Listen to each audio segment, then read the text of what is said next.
Kailangan ang pag-worship sa Panginoon, intentional po yan. Amen? Huwag kang magsasabi na, okay, Lord, 5 minutes na lang, Lord.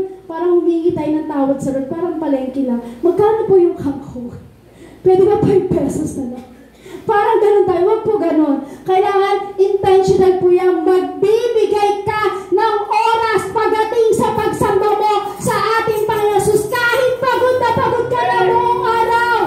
Kahit sabi mo pagod na buong araw dahil galing ka sa church, galing ka sa Bible study, galing ka sa mga bagay na gawain ng church. Pero ang sinasabi ko, kapatid, mag-grow ka kapag magbibigay ka ng oras sa pag-worship pagdating sa Panginoon. Maglaan ka ng oras para sa Lord. Amen?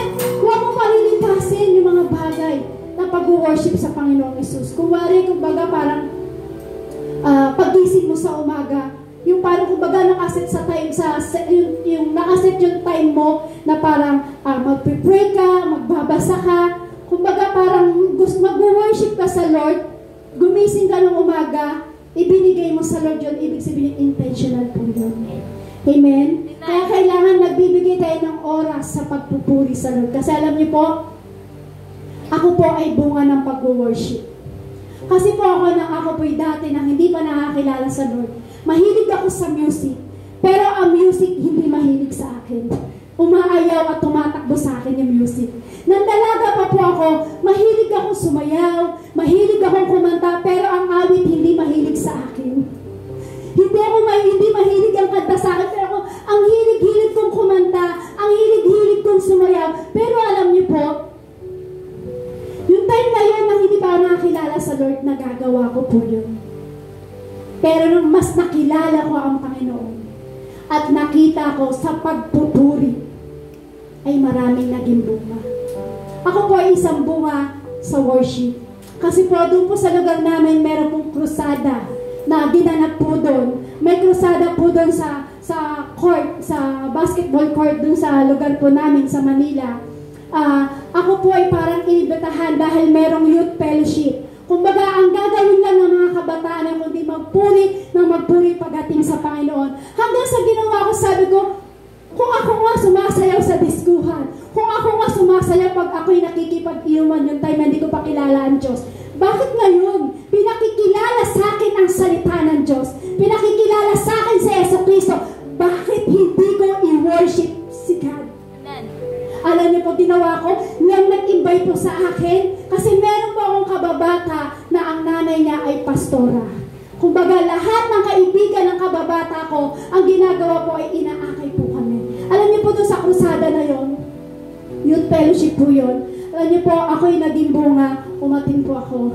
Nang nakilala ko ang Diyos, sabi ko, Lord, kung dati nag-worship ako kay Satan, kung dati umaawit ako kay Satan, umaawit ako na makabundong awitin. Pero sabi ko sa Lord, this time, Lord, nakilala kita. Lord, lahat ng oras ko, ibibigay ko para magpuri sa iyo. Alam niyo po, yung time na yun na ako ay in-invite sa krusada, ako po ay meron pong sakit. Yung sakit na yun ay, ako po ay inaagasan ng dugo. Hanggang sa pag-worship ko ng pag-worship na yon, naging bunga po ako ng worship na yon, nagpupuri ako ng todo sa Lord. Alam niyo po ba? Dahil sa worship na yon, hindi ko namalayan yung sakit pala na naranasan ko yung time na yon, binaklas ng Lord. Pinagaling ako ng Lord yung time na yon. Yung pagsamba ko sa Lord, yung inaagasan ng dugo na nakadaya-per na, ngayon wala na, pinagaling niya ng Diyos. Sabi mo nga po sa inyo, pag nag-worship ka sa Lord, lahat babaklasin niya ng ating Panginoon Jesus. May karamdaman ka, tatanggalin ng Diyos yan. May kahirapan ka, tatanggalin ng Diyos yan. May nararanasan sa katawan mo, tatanggalin ng Diyos yan. Sabi ng Lord, ang sino ang sumamba sa akin, pagpapalain ko, nagagalingin ko. Kaya sabi ng Lord, worship. Sumamba ka pagdating sa Panginoong Jesus. Sabi ko nga po, kung bakit kanina, pilit ko kayong pinatatalon, pilit ko kayong pinapaindak, pilit ko kayong pinasisigaw,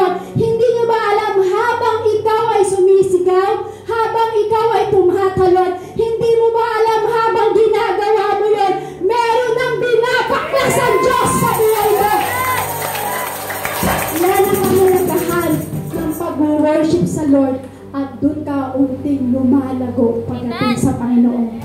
Colossians chapter 3 verse 16, ang salita ni Kristo ay hayaan ninyong lubusang manatili sa inyong puso, turuan ninyo at palalahanan ng isa't isa na may buong karunungan, buong puso kayong umawit ng mga salmo, mga himno at mga awiting espiritual na may pagpapasalamat sa Diyos. So ito po yung itinuturo po sa Colosas. Ito po yung binasa po sa atin sa Colosas na kailangan ang salita po ng Diyos, kailangan binabasa po natin at dapat sumasamba po tayo pagdating sa ating Panginoon Jesus. Huwag ka dapat magsayang ng oras pagdating sa Lord.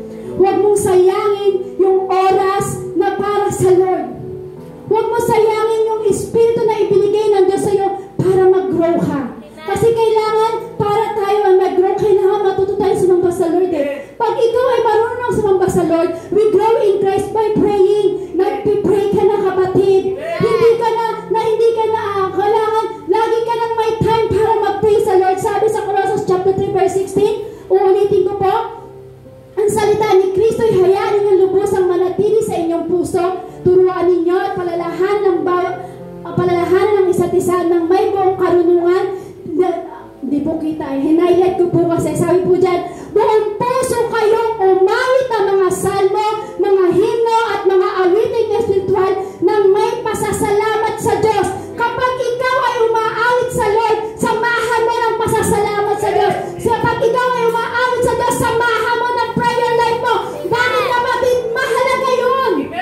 So ibig sabihin kapag ikaw pala ay nagsasalita, nagbabasa ng salita ng Diyos, dapat pala kapatid makita mo ang salita ng Diyos ay kailangan na sinasamba talaga natin. Amen. Amen po. Kasi bakit makapangyarihan ang salita ng ating Panginoong Jesus? Kailangan nagbabasa tayo ng salita ng Diyos. Isa-isip na po natin. Kasi bakit doon makikita na tayo ay faithful pagdating sa ating Panginoong Jesus.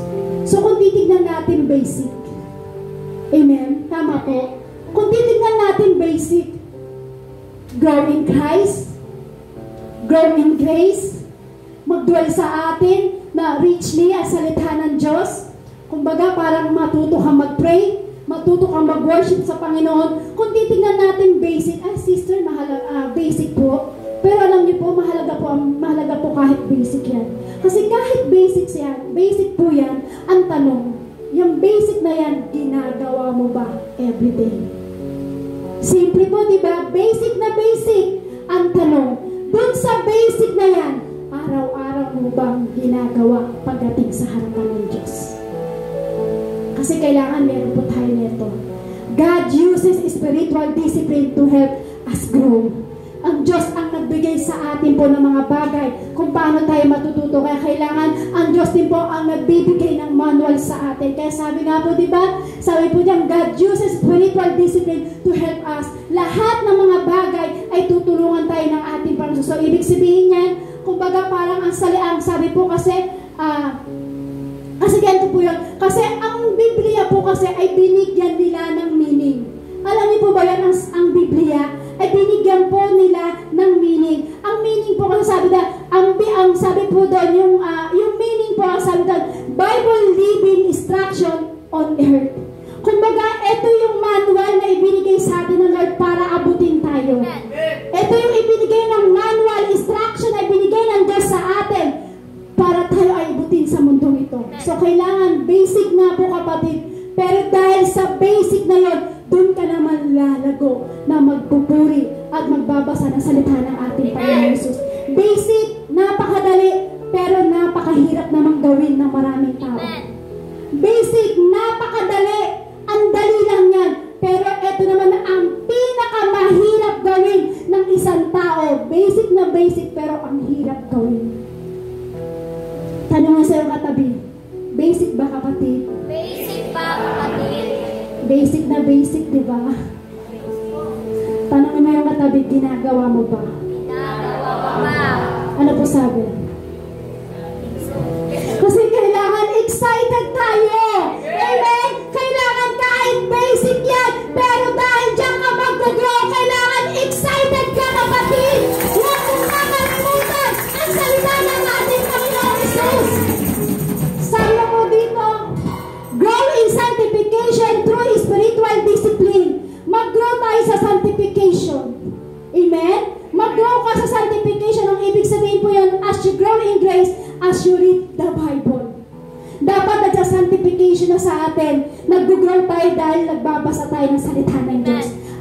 worship God, as you pray, sabi doon, as you worship God, as you pray, you grow in Christ. Kapag nag-worship ka sa Lord, ikaw ay lumalago in Christ. Ibig sabihin yun, nagsasanctification. Ang ibig sabihin po yun.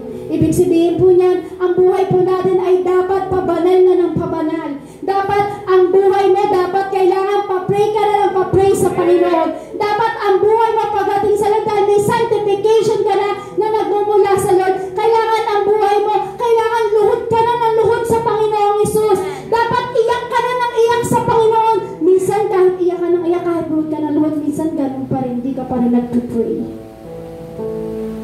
Pero alam niyo po, ang buhay natin dapat may sanctification discipline tayo pagdating sa ating Panginoon. So, ibig sabihin po niyan, binigay po sa atin ng Diyos ang Biblia para tayo po ay makapagbasa ng salita ng Diyos. Amen po? Amen.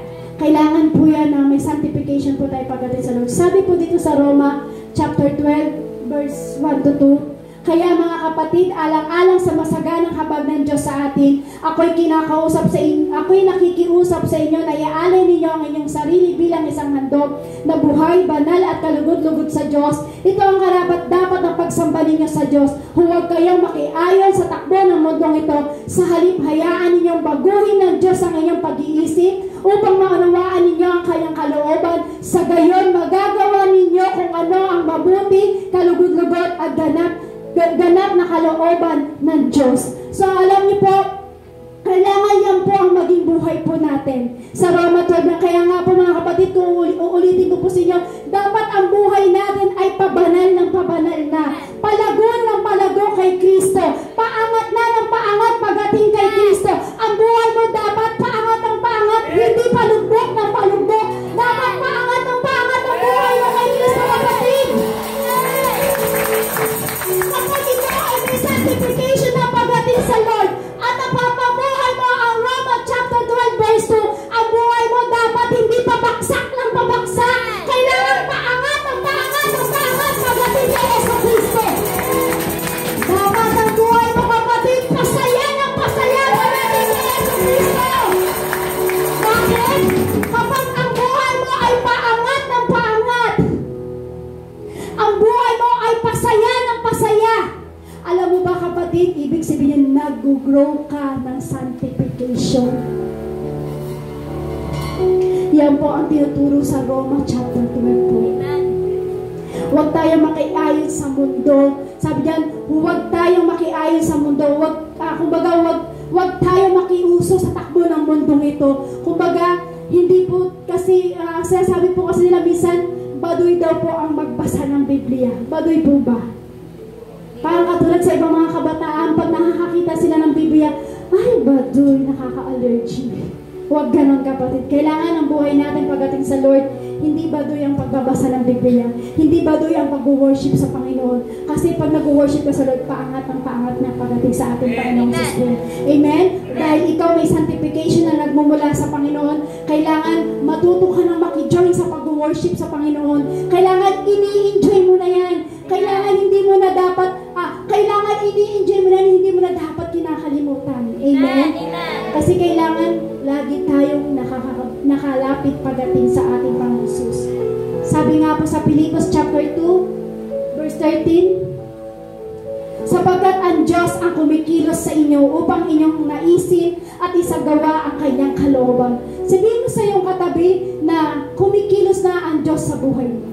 Kumikilos na ang Diyos sa buhay mo. Totoo po yan. Kapag ikaw ay nagpipray na at nagbabasa ka ng salita ng Diyos at nagpapadisiplina ka pagdating sa spiritual, pagdating sa Lord, kumikilos na ang Diyos sa buhay mo.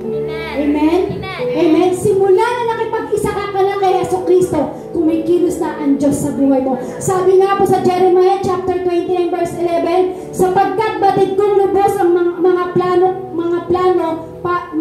ko para sa iyo, mga planong hindi ninyo ikakasama kundi para sa inyo ikabubuti. Ito'y mga planong magdudulot sa inyo ng kinabukasan punong-puno ng pag-asa. Ibig sabihin niya, may magandang plano ang Diyos sa iyo, kapatid. Ibig sabihin, kapag kumilos na ang Diyos sa buhay mo, merong magandang plano ang Diyos sa buhay mo. Makikita mo, bibigyan ka ng design ng Lord. Kapag kumikilos ang Diyos, bibigyan ka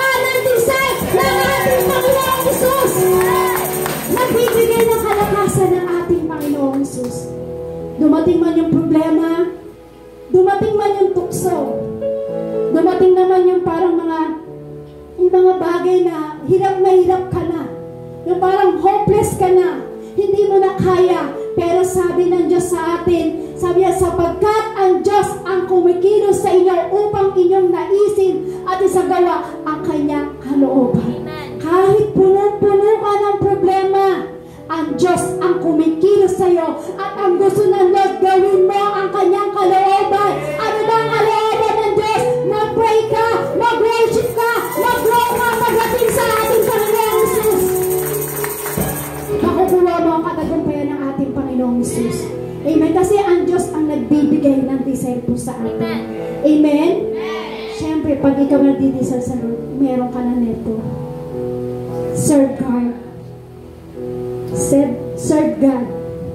Kailangan naglilingkod ka na sa Lord. Serving God should be our natural love, feel response to Him who love us first. Ibig sabihin po dito, kapag ikaw ay naglilingkod na sa Diyos, dapat natural na. Amen? Kapag ikaw ay naglilingkod sa Lord, dapat natural na. Hindi dahil alam natin na minahal tayo ng Diyos. Dahil, sabi po dyan, kailangan pag ikaw ay naglilingkod na sa Lord, natural na ang pagmamahal mo sa Lord. Hindi parang alam mo lang na minahal ka ng Diyos kung bakit minahal mo ang Diyos. Hindi po. Dapat maunawaan natin ang paglilingkod po natin kay Kristo ay buhay na po natin. Hindi po lang yung parang nauunawaan mo lang yung mga bagay na, mahal ako ni Kristo, tinubos ako ni Kristo, kaya ako maglilingkod sa Kanya. Hindi po, kapatid. Hindi po yung mga bagay na yon. Ibinigay po ng ating Diyos Ama ang kaysa isang anak niya para tayo po ay maligtas. Ibinigay niya yung anak niya kaysa isang anak niya na para ipako sa krus para sa atin. Alam niyo po ba yung kapatid? Para tayo ay maligtas. So, ibig sabihin, kailangan maunawaan mo yung anumang sugat, anumang latay na naranasan ni Jesucristo. Sinipa si Kristo ng time na siya ipinako sa krus. Dinuraan si Kristo ng time na siya ipinako sa krus. Pero alam niyo po, anumang mga bagay na nangyari na yun, dahil sa kasalanan natin yung kapatid. Pero ano ginawa ni Kristo? Dahil minahal niya tayo, dahil gusto ko niyang lumago. Kaya naman gusto ng Lord, kailangan nag-grow in grace ka, nag-grow in Christ ka, nag-grow sanctification ka. Dapat naglilingkod ka na rin sa Diyos. Amen? Sa bawat paglilingkod mo, dapat ang paglilingkod, dapat ang Diyos pa rin ang laging mauuna sa iyo, kapatid. Amen? Hindi parang Sunday attender ka lang. Huwag ka laging Sunday attender. Dapat pumasok tayo sa anumang bagay na pag-ministry sa Lord. Ito po yun. Kapag tayo po ay nagsiserve na sa Lord, mag-grow ka na sa Panginoon, dapat nagkakaroon ka na rin ng puso o pagmamahal sa iba para abutin sila at mag-akay tayo pagdating sa ating Panginoon Jesus. Dati po nakita ko na sinabi ko, magsama kayo dito ng mga apo nyo, ng anak nyo, ng mga kaibigan nyo. Nakita ko po, nag-akay po kayo. Ang tanong ko po, gusto niyo po bang tumagal ang church? Gusto niyo po bang manatili ang gawain po dito sa church, sa lugar ng Kalasyaw? Gusto niyo po manatili? Tulong po tayo o sama-sama tayo na mag-invite ng mga ibang mga kaibigan natin, mag-invite ng ibang kamag-anak natin para at least patuloy tayong lumalago. Kasi bakit po? 3 years to 4 years na po tayo sa church na ito, pero tayo pa rin po ang magkakasama. So, ibig sabihin, hindi tayo sinasamahan ng Lord. Sa kailangan para maranasan mo yung anointing ng Lord, makita na Lord ang bawat sa atin ay nagpa-participate na mag-akay ng isang tao na mapalapit kay Jesucristo. Kailangan paglingkod ka ng Diyos, kailangan nagpa-participate ka na mag-akay. Sino po dito maraming apo? Ay, wala po kayong mga apo? Ay, meron po. Isama niyo po sila. Kasi nakita ko po, di ba po, ng time na sinabi ko po yun? Di ba ginawa niyo po yun? Nakita niyo po na puno po tayo? Sino po dito yung may mga anak? Sama niyo rin po yun. Alam niyo po, ang isang totoong naglilingkod sa Panginoon, dapat pag ikaw nag-grow sa Lord, dapat tayo ay nag-aakay ng kaluluwa pagdating sa Panginoon. Amen. Kasi hindi tayo dapat maging stagnant sa gantong bilang lang. Gusto niyo po ba ganito lang ang bilang? Kasi alam niyo po kami doon sa mga tarim, nag-start po kami, ganito lang po yan. Pero 3 months po, nailipat na po namin ng building. Nailipat na po namin ng building kasi bakit po? Nagkaisa-isa po kami doon. Lahat po kami nag-participate para sa pag-aakay ng kaluluwa. Ngayon din po, ang pinagagawa po sa atin ng Diyos ngayon, ang gusto ng Lord dahil minahal natin siya at minahal tayo ng Diyos, ang gusto ng Lord, kung tayo naranasan natin ang pag-ibig ng Lord, ang gusto ng Lord maranasan din maranasan ng ibang mga tao ang salita at pagmamahal ng ating Panginoong Jesus. So ano po ibig ko sabihin? Tulong-tulong po tayo mag-akay para mas lalo po tayong lumago. Para pag dumami, alam niyo po kung bakit nananatili tayo sa lugar nito? Kasi hindi po nakikita ng Lord na dumadami tayo. Pero pag nakita ng Diyos na dumadami tayo, isang araw makikita mo ang Jesus Christ, our present head sa Kalasyaw ay nasa bintig na. Kapatid, tulong-tulong tayo mag-akay. Mag-akay tayo pagdating sa gawain ng ating Panginoong Jesus. Huwag tayo magiging stagnant pagdating sa mga bagay, pagdating sa paglilingkod sa Lord. Kasi ang gusto ng Diyos, every time na tayo sama-sama dito, nagpipray, nagbabasa ng Bible, nag-worship sa Panginoon, ang gusto naman ng Lord, sama-sama rin tayong nag-aakay ng kaluluwa na para mapanumbalik sa harapan ng ating Panginoon Jesus. Sino po dito, tinatanong ng Lord, sa Sunday, sino magsasama ng akay? Subukan nyo kapatid, walang mawawala. Sabi nga, pag ikaw ay nagbabasa ng salita ng Diyos, mayroon kang ma-share sa ibang tao. Amen. Pero pag hindi ka nagbabasa ng salita ng Diyos at hindi ka nagpipray, ibig sabihin wala ka talagang ma-share sa kanila. Pero alam niyo po, pag ikaw ay nagsabasa ng salita ng Diyos at nagpipray, kahit mahirap pa yung akayin, pero dahil nasa iyo ang salita ng Diyos, dahil nasa iyo ang anointing ng Diyos, walang mahirap para sa Diyos. Walang mahirap para sa Diyos. Bakit sabihin ko na ang hirap akayin nito, sister? Ang hirap-hirap, ang tigas ng puso niya. Pero pag ginamitan mo na salita ng Diyos, ginamitan mo ng pagmamahal, walang mahirap para sa akin. Diba dati po tayo ay matitigas?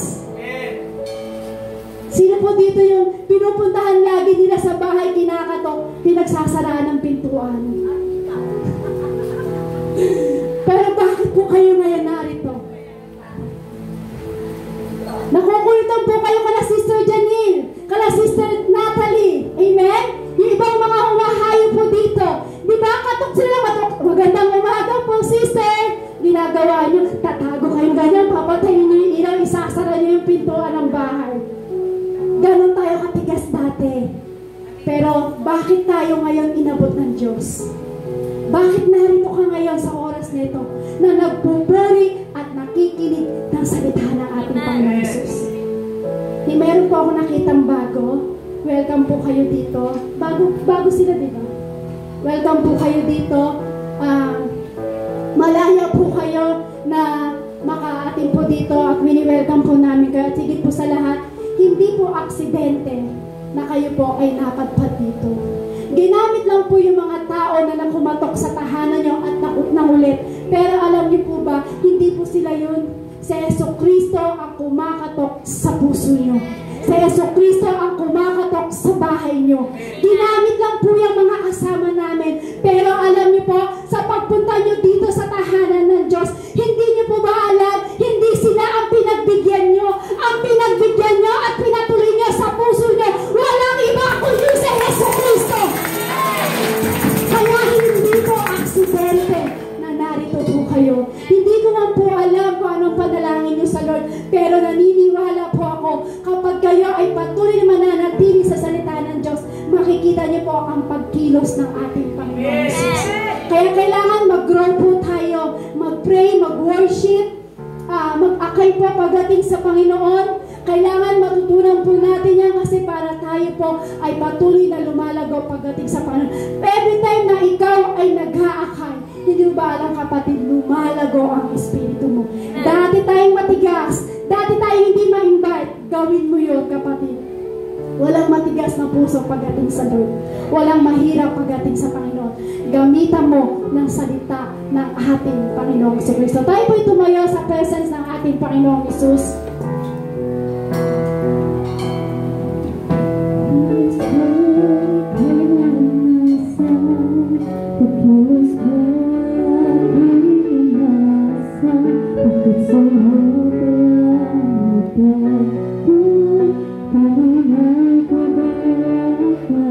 Alam niyo po, maglingkod po tayo sa Lord. Hindi po lugi ang maglingkod sa Lord. Kahit magbigay ka ng oras sa ating Panginoong Hesus, hindi po yan lugi. Ang gusto po ng Lord, tayo po ay mag-grow pagdating sa paglilingkod po sa ating Panginoong Hesus.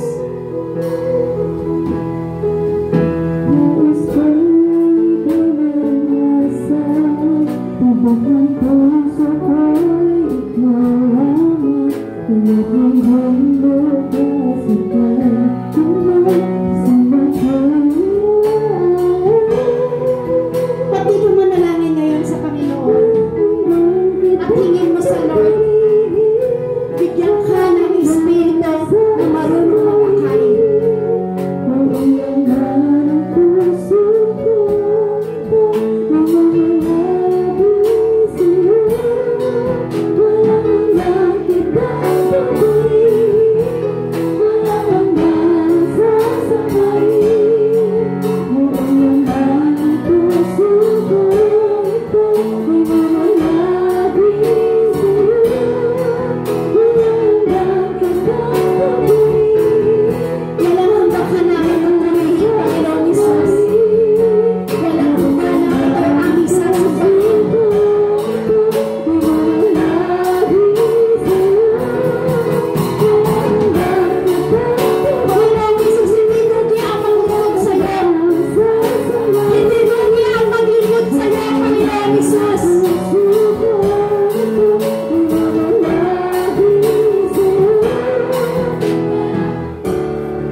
Isipin nyo at itaas nyo sa pangalan ng ating Panginoong Hesus.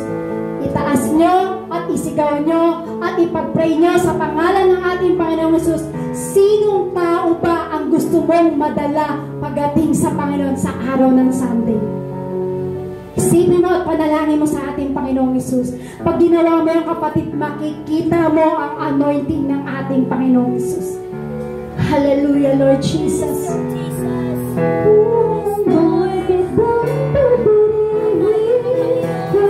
Lord Jesus.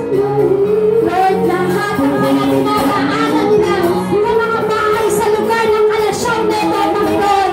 Lord, kaadalhin mo ang malamang mula sa lugar na ito. Sa pangalan mo, Panginoon Jesucristo, tinitin namin yan, Lord. Lahat ng ibang kamag-anak nila, Lord. Ang gusto nila madala sa church na ito, nakakanin mo sa lugar na ito. Sa pangalan mo, Panginoon Jesucristo, tinitin namin yan, Lord, sa pangalan mo.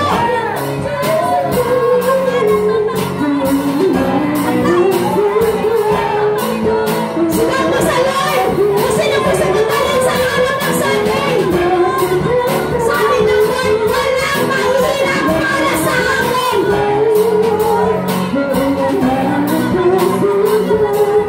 Hallelujah, Lord God Jesus.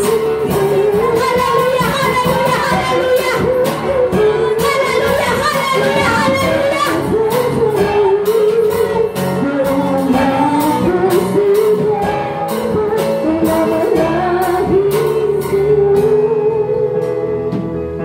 Panginoong Jesus, gusto namin maglingkod sa iyo, Lord.